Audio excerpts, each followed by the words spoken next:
우리 잠깐 그 옆 사람과 한번 인사하는 시간을 갖도록 하겠습니다. 예배 자리에 오신 여러분 환영하고 축복합니다 하고 인사하겠습니다. 네, 네, 네, 반갑습니다. 네. 우리가 이제 귀신교회가 이제 여름 사역을 이제 시작했는데요. 지금 어제부터 영유치부 우리 선생님들 아이들 이렇게 오셔가지고 이렇게 아이들 가르치고 말씀으로 양육하고 예배드리고 찬양하고 이런 모습이 있었습니다. 이제 영유치부뿐만이 아니라 아직 마무리된 게 아니라 오늘까지 계속 이어지고 그리고 다음 주에 행사 하나까지 해가지고 계속 이어지는데 여러분들의 많은 관심이 필요하다라고 생각이 듭니다. 그리고 뭐 영유치부뿐만이 아니라 유초동부도 이번 주 금요일부터 시작됩니다. 그러니까 여러분들 내 자녀가 없더라도 우리의 다음 세대, 다음 미래, 귀신교회의 미래가 지금 잘 양육되어져 있는 상황이니까 여러분들이 관심 가져주시고 기도해 주시고 그랬으면 좋겠습니다. 또 중고 청년부들은 수련회를 통하여서 또 그 선교를 통하여서 또 이렇게 진행될 예정이니까요. 여러분들 많은 기도 부탁을 드리도록 하겠습니다. 그러면 여러분들 그 여름 성경학교 그리고 수련회 하면 가장 먼저 무엇이 생각나십니까? 여러분들은 무엇이 생각날까요? 저는요, 이 찬양이 생각납니다. 여름 성경학교 교가인데 아마도 한 번쯤은 다 들어보셨을 찬양이에요. 한번 그것을 한번 같이 한번 불러보는 시간을 갖도록 하겠습니다. 우리 PPT 띄워져 있으니까요. 부탁드릴게요. 모르시나요? 네, 한번 불러보겠습니다. 1절만 부르겠습니다. 박수 치면서, 네. 흰 구름 뭉게뭉게 피는 하늘에 아침에 명랑하게 솟아오른다. 손에손 마주 잡은 우리 어린이 발걸음 가볍게 찾아가는 길 즐거운 여름학교 하나님의 집 진리의 성경 말씀 배우러 가자. 아멘. 어떤 마음이 드시나요? 막 이게 성경학교를 막 하고 싶은 그런 마음이 들지 않으시나요? 네, 우리가 이것을 통해서 왜 우리는 성경학교를 하는지 그리고 이것을 통해서 우리는 무엇을 기대하는지를 우리는 바라봐야 돼요. 성경학교를 통해서 우리는 친구들도 만나고 선생님들도 만나고 전도사님도 만나고 목사님도 만나고 이분들하고 선생님들과 친구들과 좋은 시간, 즐거운 시간을 가지면서 그분들을 더욱더 깊게 알아가는 거예요. 뿐만 아니라 뜨거운 기도의 시간, 뜨거운 말씀의 시간, 그리고 결단의 시간, 그리고 하나님을 만나고 내가 이제부터 이렇게 살아가지 말아야 되겠다 이런 마음을 가지고 살아나가는 것이 이 여름성경학교 수련회 그런 기간이라는 말이죠. 그런데 이런 걸 통해서 우리는 예전에 여기에서 나는 목회자가 되겠습니다 라고 결단하는 사람도 나오고요.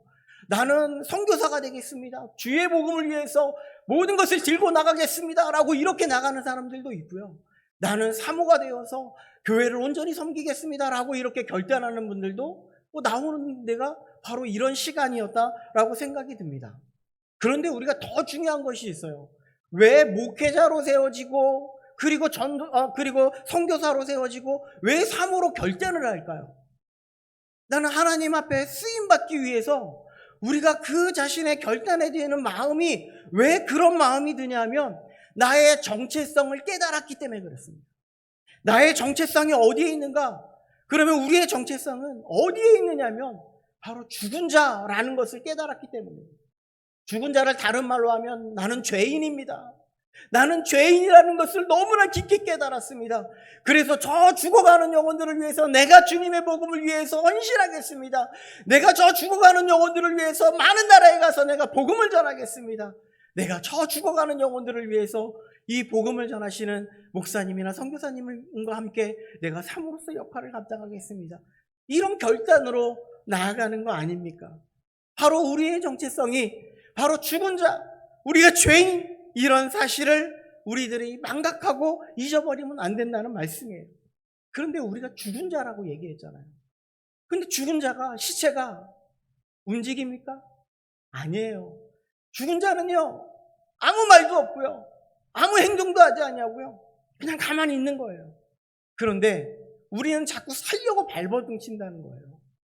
우리는 자꾸 살려고 죽은 자라는 사실을 잊어먹고 자꾸 발버둥 치고 내 멋대로 살아가는 인생이 되고 있음을 말씀해 주고 있다는 것이죠.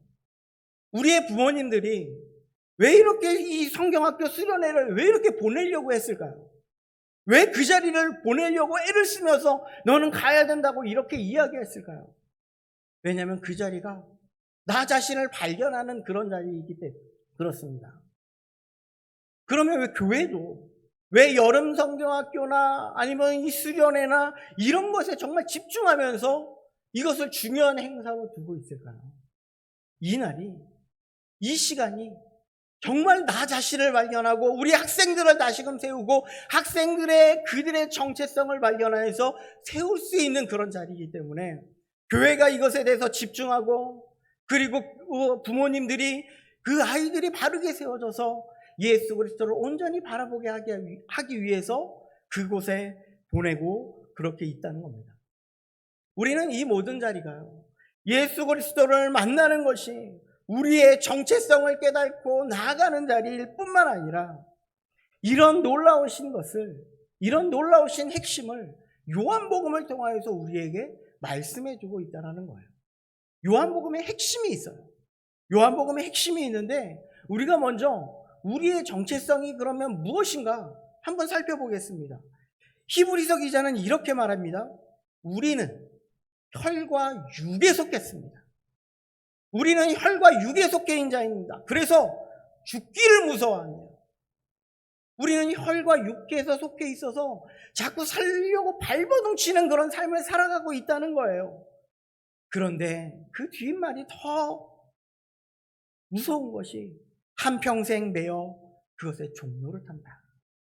우리는 죽은 자로서 죽은 자의 종노릇하며 살아가는 그런 자입니다라는 것을 히브리서 기자가 그렇게 말씀하고 있어요.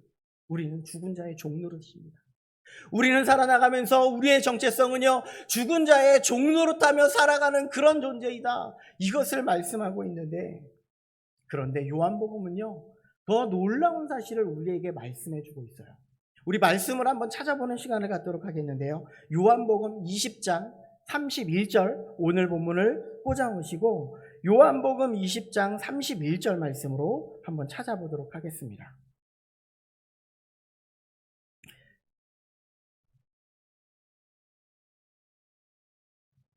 요한복음 20장 우리 31절 말씀을 찾으셨으면 우리 한 목소리로 한번 읽어보도록 하겠습니다. 시작.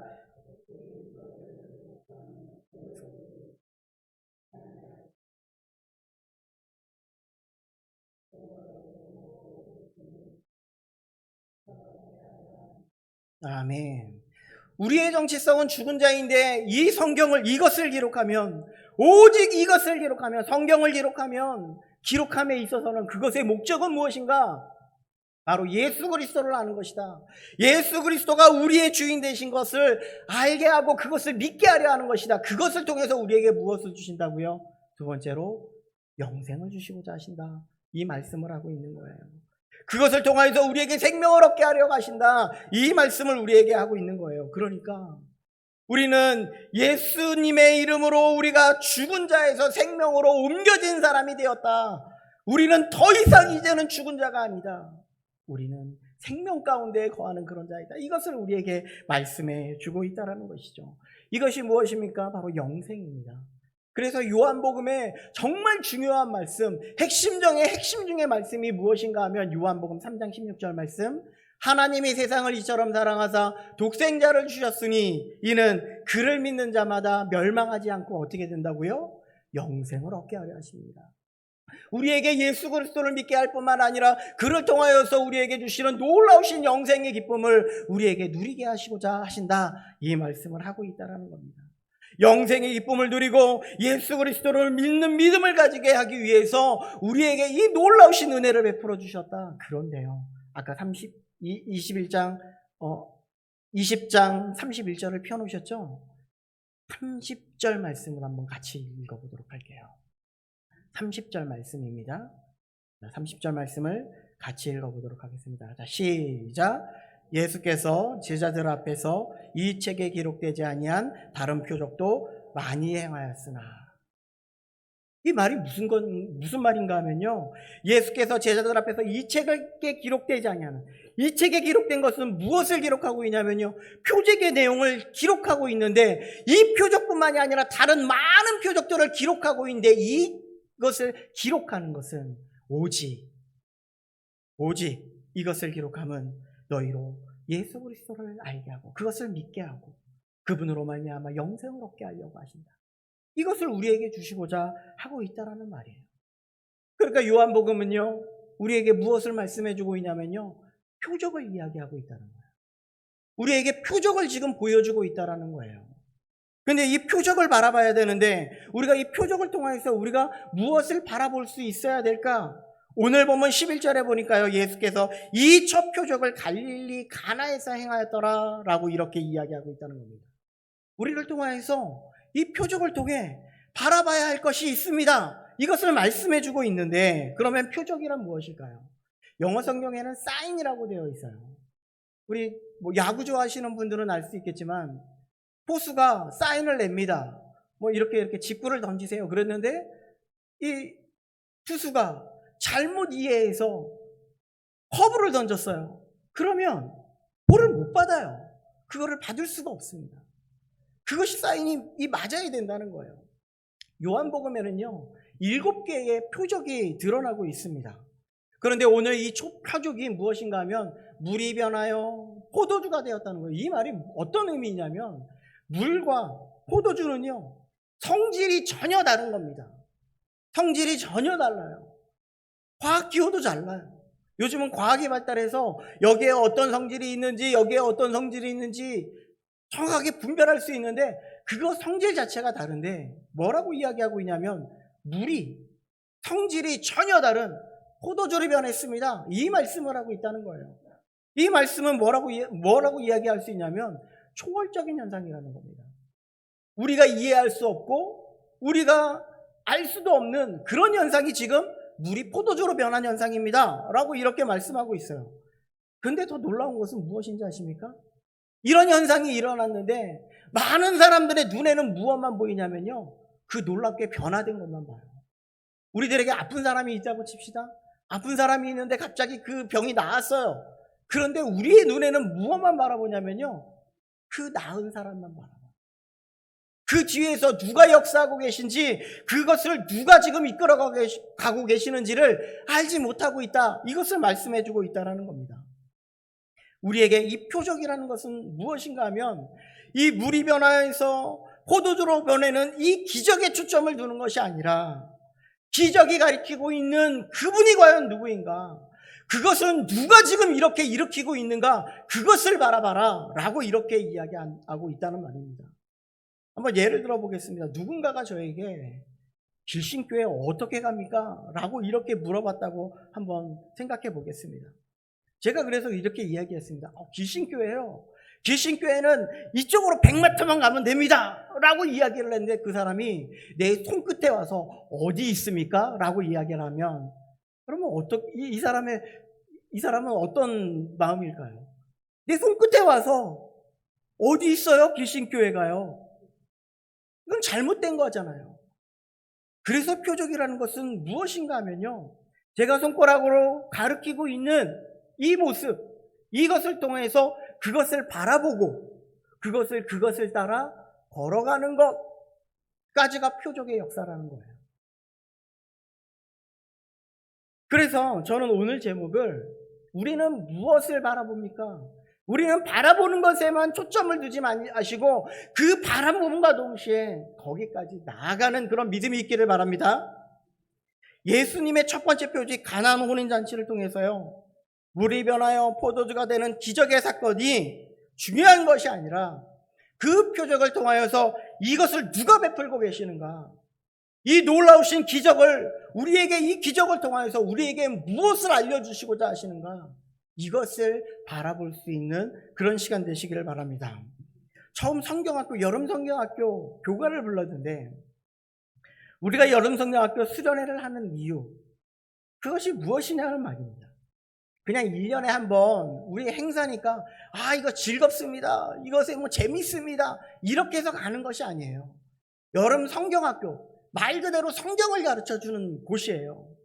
수련회, 우리가 하나님 앞에 우리의 마음과 우리의 몸을 하나님의 말씀으로 수련하는 자리가 그 자리라는 거예요. 그 자리를 통해서 한 번 지나가는 것이 아니라 우리가 이 자리를 통해서 하나님을 만나고 우리를 발견하고 하나님 앞에 우리는 어떻게 결단하며 나갈까, 누가 이 자리에 우리를 초대했을까, 누가 이 자리를 통해서 역사하고 계실까를 바라볼 수 있는 그런 자리가 되어야 한다라는 것을 말씀해주고 있다는 것이죠. 하나님의 부르심의 초청에는요, 우리가 생각지도 않은 그런 놀라우신 일들을 이 모든 것을 통해서 행하실 것이고요. 만약에 우리가 그 부르심의 초청에 우리가 응답하지 않는다면 하나님은 어떠한 역사도, 어떠한 변화도, 어떠한 터닝포인트도 우리들에게 주시지 않을 겁니다. 예배의 자리도 마찬가지입니다. 우리가 예배 자리에 온 것은 매주 드리는 예배가 되니까 그 예배가 된 것이 아니라, 우리가 수요 예배도 있고 금요 예배도 있으니까 우리가 금요 예배 나오고 수요 예배 나오면 되겠네, 이렇게 생각하는 것이 아니라, 지금 이 시간에 드려지는 모든 예배는요, 하나님이 우리를 부르셨고 우리를 통해서 역사하실 놀라우신 은혜가 이 자리를 통해서 우리를 부르시고 계시다라는 것을 기억할 수 있어야 된다는 말씀입니다. 우리가 이 자리를 그냥 허투루 드리는 그런 예배가 되고, 허투루 드리는 말씀 선포가 되고, 허투루 드리는 찬양이 되고, 허투루 드리는 이런 봉사가 될 때, 우리는 이 시간을 통해서 아무것도 느끼고 아무런 변화 없이 우리의 인생은 그대로 이전과 같이 똑같은 삶으로 살아갈 수밖에 없음을 말씀하고 있다는 것이죠. 그러면 우리 본격적으로 오늘 본문을 통해서 우리는 무엇을 바라봐야 될까요? 오늘 내용은 우리가 너무나 잘 알고 있기 때문에 더 이렇게 부연 설명하지는 않겠습니다. 한 가지만 말씀을 드리면, 포도주입니다. 포도주는 이때 당시에 기쁨의 상징이었다라는 말씀이에요. 핵심은 기쁨이 있어야 하는 자리에 포도주가 떨어졌다. 기쁨이 있어야 하는 자리에 이 기쁨이 사라졌다, 이 말씀을 하고 있다는 거예요. 왜냐하면, 근데 이것이 우리에게 참 위로가 되는 것이 무엇인가 하면요, 우리의 모든 삶 속에요, 항상 기쁨이 있기를 원하고 항상 즐거움이 있기를 원하고 하나님의 뜻이 우리 가운데 임하기를 원하는 우리의 삶을 살아가요. 그런데 우리는요, 이 기쁨이 사라질 때가 있고요, 우리의 즐거움이 사라질 때가 있고요, 우리에게 고난과 어려움과 환난과 어려움이 우리에게 닥칠 때가 있다는 말이에요. 그런데 놀라운 것은 무엇인지 아십니까? 예수님의 어머니 마리아가 지금 누구에게 이것을 부탁하고 요청하고 있는지를 바라봐야 된다는 거예요. 우리에게 어려움과 환난이 있습니다. 누구에게 고백해야 될까요? 바로 우리의 주인이신 예수 그리스도께 모든 것을 다 맡겨라, 이 말씀을 하고 있는 거예요. 누구에게 정답이 있습니까? 바로 예수 그리스도에게 정답이 있다는 거예요. 이 세상의 것에 우리가 정말 어렵고 환난이 오고 고난이 오고 이 모든 것을 위해서 세상 것을 아무리 붙잡아야 그것에서는 답이 없다는 거예요. 우리에게 주어진 예수 그리스도만이 진정한 답이심을 말씀하고 있는 것이죠. 마리아는요, 우리의 생명이신 예수님이 어떤 분이신지 알았다는 것입니다. 창조의 역사, 전능하신 분, 모든 것을 바꾸실 분, 그 모든 것을 알기에 그런 하나님께 모든 것을 내어드리고 하나님 앞에 간구하고 하나님 앞에 순종하라는 말씀을 그렇게 올려드리고 있다는 것이죠. 예수님은 우리의 어려운 문제의 삶의 문제를 해결하시기 위해 이 땅 가운데 그런데 오신 분이 아니에요. 우리가 예수님이 이 땅 가운데 진정으로 오신 그 이유를 분명하게 알아야 되는데, 바로 우리에게 생명, 영생, 믿음을 주시기 위해서 이 땅 가운데 오셨습니다. 예수님이 물로 포도주를 만드신 사건은요, 많은 사람들에게 제공됐습니다. 그런데 많은 사람들이 생각하면 어떻게 이야기하고 있냐면 이렇게 이야기하고 있어요. 먼저 좋은 포도주를 내고 취한 후에 낮은 것을 내거늘 그대는 지금까지 좋은 포도주를 두었도다. 유대인들의 결혼 문화는요, 일주일씩 진행됩니다. 결혼식이 일주일이에요. 그러니까 포도주의 양도 엄청나게 많은 양을 가지고 있어야 되겠죠. 많은 양을 준비를 했지만 이것이 많이 먹고 마시면서 이것이 사라지는 경우가 있다는 얘기죠. 이 포도주가 떨어졌습니다. 그런데 예수님은요, 이전보다 더 좋은 포도주로 그들을 맛보게 했다는 거예요. 그리고 그들은 생각합니다. 지금까지 좋은 포도주를 두었도다. 그들은 계속해서 무엇만 바라보고 있냐면요, 자꾸 포도주만 바라보고 있어요. 그들에게 주어진 것만 바라보고 있어요. 그들에게 주어진 것만 바라보고 있다는 겁니다. 그것이 바로 포도주였어요. 그러나 그들은요, 그 너머에 있는 예수 그리스도를 바라보지 못했습니다.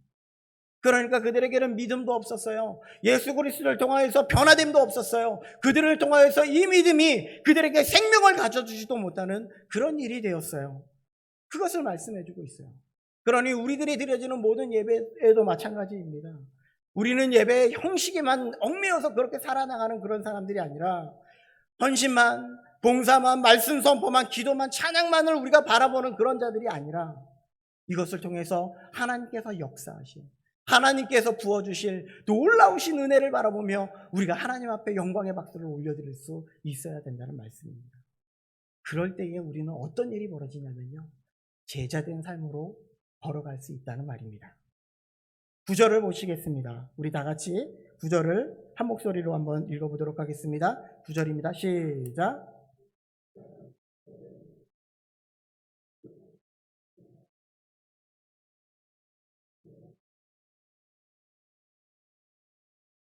안에 우리가요, 오늘 이 말씀 속에서 세 가지의 부류의 사람들이 나오고 있습니다. 첫 번째 부류는요, 연회장의 사람들은요, 물로 만든 포도주를 맛보았습니다. 그런데 그들의 반응은 어디서 났는지 알지 못했더라라고 이렇게 이야기합니다.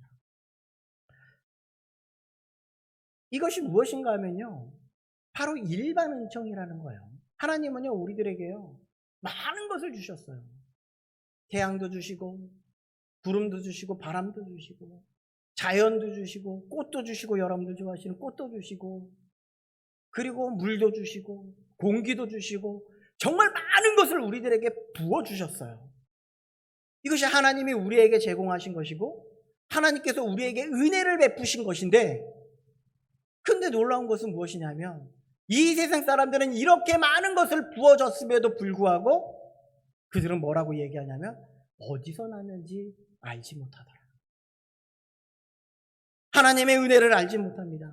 우리는 먹고 마시고 우리의 직장, 우리의 건강, 우리의 가족, 정말 많은 것을 우리에게 베풀어 주셨음에도 불구하고 그것을 알지 못하더라. 이것은 세상 사람들입니다. 하나님의 베풀어 주신 은혜의 단비가 정말 많았음에도 불구하고 어디서 주는지도 모르고 살아가는 인생. 그냥 이 모든 것이 나의 열심으로, 나의 노력으로, 나의 힘으로 모든 것을 이룬 것 마냥 그렇게 살아가는 인생이었음을 말씀하고 있다는 것이죠. 그런데요, 두 번째 부류는요, 물떠온 하인들은 알더라. 이 사람은 어떤 사람이냐면요, 하나님은 우리에게 놀라운 은혜를 베풀어 주셨습니다. 그리고 놀랍게 경험하게 해주셨습니다. 우리가 여름 성경학교를 통하여서, 수련회를 통하여서, 예배를 통하여서, 부흥회를 통하여서 하나님의 은혜를 경험합니다. 하나님, 내가 정말 이런 은혜를 받았군요. 하나님, 나를 이렇게 살려주셨군요. 나를 이런 죄인을 하나님께서 십자가의 대속의 은혜로 구속해 주셨군요. 이런 놀라우신 은혜가 너무나 감사합니다라고 위대하게 고백하는데, 이 문을 열고 나가는 순간 이전에 있던 나의 모든 이런 고백이 사라집니다. 또 내 뜻대로 살아가고요, 내 힘대로 살아가고요, 내가 이 세상을 이끌어가는 양, 내 힘으로 살아가는 그런 삶을 살아가고 있다는 말입니다. 하나님이 부어주신 그 은혜조차 잊어버리고 살아가는 인생, 물떠온 하인들은 알려라. 우리는 하나님의 은혜는 너무나 잘 알고 있어요. 하나님이 우리에게 어떤 은혜를 베풀어 주시는지 너무나 잘 알고 있어요. 그런데 우리는 이 문을 나가면서 우리는 그냥 살아가면 안 된다는 말씀을 하고 있는 거예요. 조금 다르게 이야기 한번 해보겠습니다. 예수님은 우리에게 놀라우신 은혜, 우리의 모든 삶, 우리의 모든 길을 예비해 두셨는데 예수 그리스도의 십자가의 은혜로 살아가라고 예수님은 계속 말씀해 주고 있어요. 그래서 예수님은 제자들에게 이렇게 이야기를 하죠. 자기를 부인하고 자기 십자가를 지고 나를 따르라. 이것이 제자된 삶이고 제자로서 걸어가야 되는 마땅한 삶임에도 불구하고 우리는요 그렇게 살아가려고 하지 않아요. 고난을 받으려고 하지 않아요. 어려움을 당하려고 하지 않아요. 다른 사람들이 편안한 삶이 좋기 때문에 그것을 따라 살려고 하는 삶이 더 좋다고 그렇게 이야기하는 경우가 너무나 많이 있어요. 그래서 우리들이 할 것은요, 예수님의 말씀을 듣고 그 말씀에 순종하는 사람들은 안다라고 말하고 있지만, 그것을 경험한다고 말하고 있지만 십자가를 지려고 하지 않는 그런 삶이 아니라 오직 십자가를 지고 내가 아니라 하나님께서는 우리들에게 이 세상을 가리켜서 빛과 소금의 역할을 감당하라고 말씀하신 것처럼 이 세상 가운데 예수 그리스도를 드러내며 살아갈 수 있어야 된다라고 말씀하고 있는 것이죠. 마지막으로 세 번째 부류가 누구냐면 바로 11절에 나와 있습니다. 예수께서 이 초표적을 갈릴리 가나에서 행하여 그의 영광을 나타내심에 제자들이 그를 믿으니라. 바로 믿음입니다. 이 믿음을 통하여서 우리에게 무엇을 주십니까? 영생을 주십니다. 이 믿음을 통해서 우리는 어떤 삶을 걸어가기를 원하십니까? 십자가의 삶을 살아가기를 원하시는 거예요. 분명히 거기에 모인 많은 사람들은요, 그들에게 부어주신 은혜가 다 있었어요. 하나님의 좋은 은혜를 맛보아 알았고요. 물떠온 하인들도 알았고요. 제자들도 이 모든 것을 경험했습니다. 그런데 모두 다 하나님을 안 것이 아니라 오직 예수 그리스도의 은혜를 얻은 제자들만 이 모든 길을 걸어갈 수 있었다는 말입니다. 그래서 제자들은 이렇게 이야기합니다. 그를 믿으니라. 이런 제자들은 하나님께서는 미리 그들에게 이미 하나의 언지를 하나 해주셨어요. 나다나엘을 부르시면서 하나님께서 무엇이라고 이야기하냐면 요한복음 1장 50절 말씀에 보니까 이렇게 이야기합니다. 내가 너를 무화과 나무 아래에서 보았다 함으로 믿느냐? 이보다 더 큰 일을 보리라.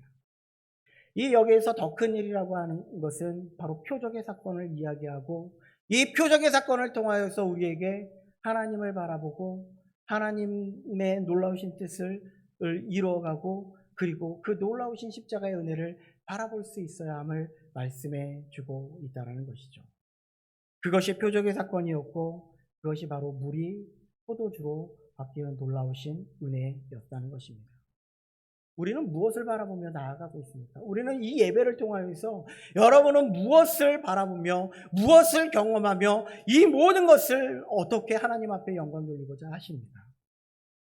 우리를 부르신 사건은 하나님께서 우리를 통하여 이 세상 가운데 빛과 소금의 역할을 감당하라고 나를 통하여 많은 사람들에게 예수 그리스도를 증거할 뿐만 아니라 예수 그리스도를 드러내며 나를 보면서 예수 그리스도를 알아가기 위한 그런 삶임을 우리들에게 이야기하고 있는 것이죠.